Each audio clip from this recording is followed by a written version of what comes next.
And so the final question that we're going to answer here is, does the Socratic method offer formative feedback? Some of my colleagues think that that's all that they need to do. Yes and no is the short answer to this question. The Socratic method is an awesome tool to quiz, to poke, to prod, to get the students to think about things. When classes are smaller, like around 18 people, it provides a more intimate opportunity to do something called Vicarious Learning. And this was something that was coined by Dean Michael Hunter Schwartz. I think he's dean at Arkansas right now.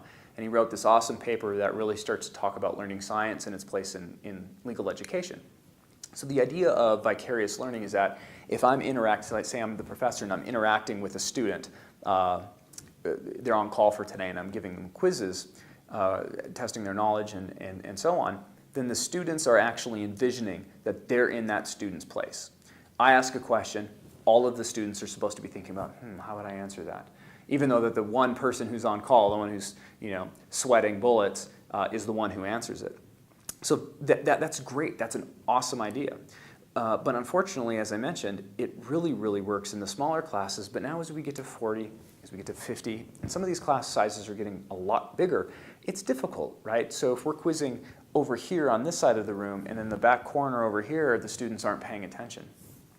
So it does have limitations to the extent that formative assessment is really for the people who are learning vicariously and sort of imagining mental repetition, as they say in sports, and the person being quizzed, right? So that's a formative assessment and feedback based on their current level of understanding. And the whole thing about the Socratic method is to get that student to the next level. Let's push them there. But it's really effective for that one student. It's kind of effective for the other ones.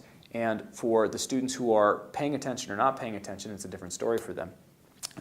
So one of the solutions and ideas that come back to this is this idea of peer grading and peer participation.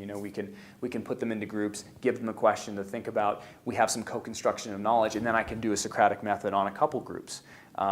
There's a little bit more investment. Students are actually engaged. So instead of me just typing away, the students are paying attention to their peer. They're not on their laptops gambling or on Facebook or anything like that. But I can still do some of that Socratic method by using them in pairs. And in some cases, it might take the tension off. I know some people do like the Socratic method for putting people on the spot and thinking about things. But in some instances, it can be very, very tense experience for them. And maybe early on, having them pair up is a good thing for that. I don't know.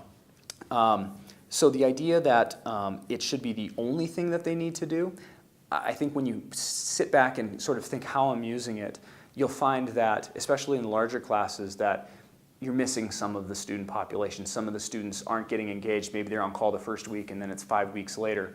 What's happening in between that time? A lot of knowledge is being transmitted to and from, and if we want formative assessment to work, they need to be regular, and we need to be cognizant that the students are forming their knowledge and information along the way. And the Socratic method, unless the class is smaller, might not be doing that the way that we think it does.